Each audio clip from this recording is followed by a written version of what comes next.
বরাহনগর মঠ। নরেন্দ্র রাখাল প্রভৃতি মঠের ভাইদের শিবরাত্রি ব্রত।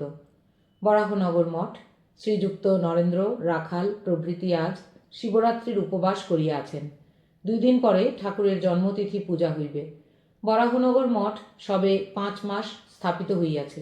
ঠাকুর শ্রীরামকৃষ্ণ নিত্য ধামে বেশি দিন যান নাই। নরেন্দ্র রাখাল প্রভৃতি ভক্তদের তীব্র বৈরাগ্য। একদিন রাখালের পিতা বাড়ি ফিরিয়া যাইবার জন্য রাখালকে অনুরোধ করিতে আসিয়াছিলেন। রাখাল বলিলেন, কেন আপনারা কষ্ট করে আসেন? আমি এখানে বেশ আছি। এখন আশীর্বাদ করুন যেন আপনারা আমায় ভুলে যান আর আমি আপনাদের ভুলে যাই। সকলেরই তীব্র বৈরাগ্য, সর্বদা সাধন ভজন লইয়া আছেন। এক উদ্দেশ্য, কিসে ভগবান দর্শন হয়। নরেন্দ্রাদি ভক্তেরা কখনো জপ ধ্যান করেন, কখনো শাস্ত্র পাঠ করেন। নরেন্দ্র বলেন, গীতায় ভগবান যে নিষ্কাম কর্ম করতে বলেন, সে পূজা জপ ধ্যান এইসব কর্ম, অন্য কর্ম নহে। আজ সকালে নরেন্দ্র কলিকাতায় আসিয়াছেন। বাটির মোকদ্দমার তদবির করিতে হইতেছে। আদালতে সাক্ষী দিতে হয়। মাস্টার বেলা 9টার সময় মঠে উপনীত হইয়াছেন। দানাদের ঘরে প্রবেশ করিলে পর তাহাকে দেখিয়া শ্রীযুক্ত তারক আনন্দে শিবের গান ধরিলেন। তাথইয়া তাথইয়া নাচে ভোলা। তাহার গানের সহিত রাখালও যোগ দিলেন, আর গান গাহিয়া দুইজনেই নৃত্য করিতেছেন। এই গান নরেন্দ্র সবে বাঁধিয়াছেন। তাথইয়া তাথইয়া নাচে ভোলা, বগবম বাজে গাল, ডিমি ডিমি ডিমি ডমরু বাজে, দুলিছে কপাল মাল। গরজে গঙ্গা জটা মাঝে, উগরে অনল ত্রিশূল রাজে, ধক ধক ধক মৌলি বন্ধ, জলে শশাঙ্ক ভাল। মঠের ভাইয়েরা সকলে উপবাস করিয়া আছেন। ঘরে এখন নরেন্দ্র, রাখাল, নিরঞ্জন, শরৎ, শশী, কালী, বাবুরাম, তারক, হরিশ, সিঁথির গোপাল, সারদা, মাস্টার আছেন। যোগিন, লাটু শ্রীবৃন্দাবনে আছেন। তাহারা এখনো মঠ দেখেন নাই। আজ সোমবার, শিবরাত্রি, 21শে ফেব্রুয়ারি 1887। আগামী শনিবারে শরৎ, কালী, নিরঞ্জন, সারদা শ্রী শ্রী জগন্নাথ দর্শনার্থ পুরীধামে যাত্রা করিবেন। শ্রীযুক্ত শশী দিন রাত ঠাকুরের সেবা লইয়া আছেন। পূজা হইয়া গেল। শরৎ তানপুরা লইয়া গান গাইতেছেন। শিবশঙ্কর বম বম ভোলা, কৈলাসপতি মহারাজরাজ। উড়ে শৃঙ্গ কি খেয়াল, গলে ব্যাল মাল, লোচন বিশাল, লালে লাল, ভালে চন্দ্র শোভে, সুন্দর বিরাজে। নরেন্দ্র কলিকাতা হইতে এইমাত্র আসিয়াছেন, এখনো স্নান করেন নাই। কালী নরেন্দ্রকে জিজ্ঞাসা করিলেন, মোকদ্দমার কি খবর? নরেন্দ্র বিরক্ত হইয়া, তোদের ওসব কথায় কাজ কি? নরেন্দ্র তামাক খাইতেছেন ও মাস্টার প্রভৃতির সহিত কথা কহিতেছেন। কামিনী কাঞ্চন ত্যাগ না করলে হবে না। কামিনী নরকস্য দারণ। যত লোক স্ত্রীলোকের বশ। শিব আর কৃষ্ণ এদের আলাদা কথা। শক্তিকে শিব দাসী করে রেখেছিলেন। শ্রীকৃষ্ণ সংসার করেছিলেন বটে, কিন্তু কেমন নির্লিপ্ত। ফস করে বৃন্দাবন কেমন ত্যাগ করলেন। রাখাল আবার দ্বারিকা কেমন ত্যাগ করলেন। নরেন্দ্র গঙ্গা স্নান করিয়া মঠে ফিরিলেন, হাতে ভিজে কাপড় ও গামছা।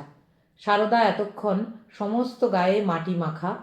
আসিয়া নরেন্দ্রকে সাষ্টাঙ্গ হইয়া নমস্কার করিলেন। তিনিও শিবরাত্রির উপবাস করিয়াছেন, গঙ্গা স্নানে যাইবেন। নরেন্দ্র ঠাকুর ঘরে গিয়া ঠাকুর প্রণাম করিলেন ও উপবিষ্ট হইয়া কিয়ৎকাল ধ্যান করিলেন।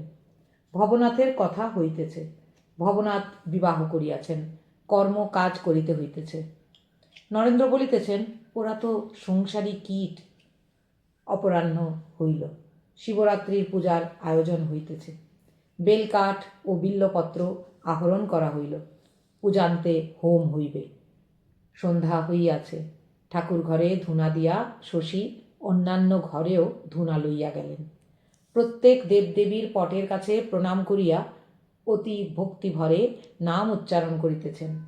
শ্রী শ্রী গুরুদেবায় নমঃ, শ্রী শ্রী কালিকায় নমঃ, শ্রী শ্রী জগন্নাথ সুভদ্রা বলরামেভ্যো নমঃ, শ্রী শ্রী ষড়ভুজায় নমঃ, শ্রী শ্রী রাধা বল্লভায় নমঃ, শ্রী শ্রী নিত্যানন্দায়, শ্রী অদ্বৈতায়, श्रीभक्तेभ्यो नमः। श्रीगोपालाय श्री যশোদায় नमः। শ্রীরামায় শ্রীলক্ষণায় শ্রীবিশ্বামিত্রায় নমঃ। মঠের বেলতলায় শিব পূজার আয়োজন। রাত্রি 9টা। এইবার প্রথম পূজা হইবে। 11:30টার সময় দ্বিতীয় পূজা। 4 প্রহরে 4 পূজা। নরেন্দ্র, রাখাল, শরৎ, কালী, সিঁথির গোপাল প্রভৃতি মঠের ভাইরা সকলেই বেলতলায় উপস্থিত। ভূপতি ও মাস্টারও আছেন। মঠের ভাইদের মধ্যে একজন পূজা করিতেছেন। কালী গীতা পাঠ করিতেছেন। সৈন্য দর্শন, সাংখ্যযোগ, কর্মযোগ পাঠের মধ্যে মধ্যে নরেন্দ্রের সহিত কথা ও বিচার হইতেছে। কালী: আমি সব, আমি সৃষ্টি স্থিতি প্রলয় করছি। নরেন্দ্র: আমি সৃষ্টি করছি কই, আরেক শক্তিতে আমায় করাচ্ছে। এই নানা কার্য চিন্তা পর্যন্ত তিনি করাচ্ছেন।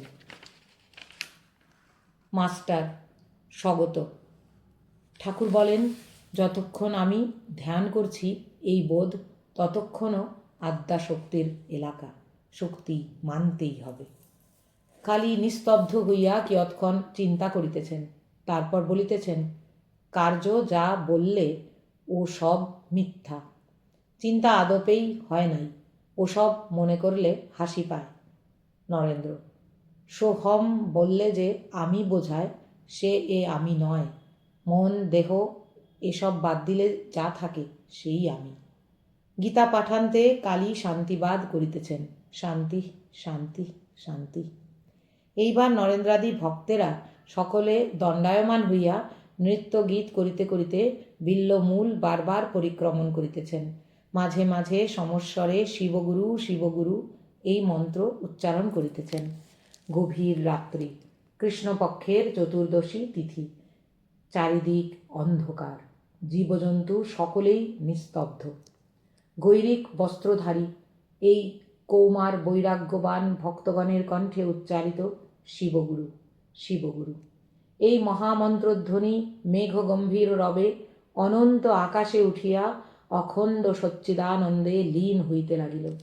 পূজা সমাপ্ত হইল। অরুণোদয় হয় হয়। নরেন্দ্রাদি ভক্তগণ ব্রাহ্ম মুহূর্তে গঙ্গা স্নান করিলেন। সকাল 22শে ফেব্রুয়ারি হইল। স্নানান্তে ভক্তগণ মঠে ঠাকুর ঘরে গিয়া ঠাকুরকে প্রণামান্তর দানাদের ঘরে অর্থাৎ বৈঠকখানা ঘরে ক্রমে ক্রমে আসিয়া একত্রিত হইতেছেন। নরেন্দ্র সুন্দর নব গৈরিক বস্ত্র ধারণ করিয়াছেন। বসনের সৌন্দর্যের সঙ্গে তাহার মুখের ও দেহের তপস্যা সম্ভূত অপূর্ব স্বর্গীয় পবিত্র জ্যোতি মিশিয়াইয়াছে। বদনমণ্ডল তেজ পরিপূর্ণ, আবার প্রেমানুরঞ্জিত, যেন অখণ্ড সচ্চিদানন্দ সাগরের একটি ফুট জ্ঞান ভক্তি শিখাইবার জন্য দেবদেহ ধারণ করিয়াছেন, অবতার লীলায় সহায়তার জন্য। যে দেখিতেছে সে আর চক্ষু ফিরাইতে পারিতেছে না। নরেন্দ্রের বয়ঃক্রম ঠিক 24 বৎসর। ঠিক এই বয়সে শ্রীচৈতন্য সংসার ত্যাগ করিয়াছিলেন। ভক্তদের পালনের জন্য শ্রীযুক্ত বলরাম তাহার বাটি হইতে ফল মিষ্টান্নাদি পূর্বদিনেই শিবরাত্রির দিনে পাঠাইয়াছেন। রাখাল প্রভৃতি 2-1টি ভক্ত সঙ্গে নরেন্দ্র ঘরে দাঁড়াইয়া দাঁড়াইয়া কিঞ্চিৎ জলযোগ করিতেছেন। 1-2টি খাইয়াই আনন্দ করিতে করিতে বলিতেছেন, ধন্য বলরাম, ধন্য বলরাম। সকলের হাস্য। এইবার নরেন্দ্র বালকের ন্যায় রহস্য করিতেছেন। রসগোল্লা মুখে করিয়া একবারে স্পন্দহীন, চক্ষু নিমেষ শূন্য। নরেন্দ্রের অবস্থা দেখিয়া একজন ভক্ত ফান করিয়া তাহাকে ধারণ করিলেন, পাছে পড়িয়া যান। কিয়ৎক্ষণ পরে নরেন্দ্র রসগোল্লা মুখে রহিয়াছে, চোখ চাহিয়া বলিতেছেন, আমি ভালো আছি। সকলের হাস্য। মাস্টার প্রভৃতিকে সিদ্ধি ও প্রসাদ মিষ্টান্ন বিতরণ করা হইল। মাস্টার আনন্দের হাট দেখিতেছেন। ভক্তেরা জয়ধ্বনি করিতেছেন, জয় গুরু মহারাজ, জয় গুরু মহারাজ। ওম নমঃ শিবায় শান্তায় কারণত্রয় হেতবে নিবেদয়ামি চাত্মানম ত্বং গতি পরমেশ্বর।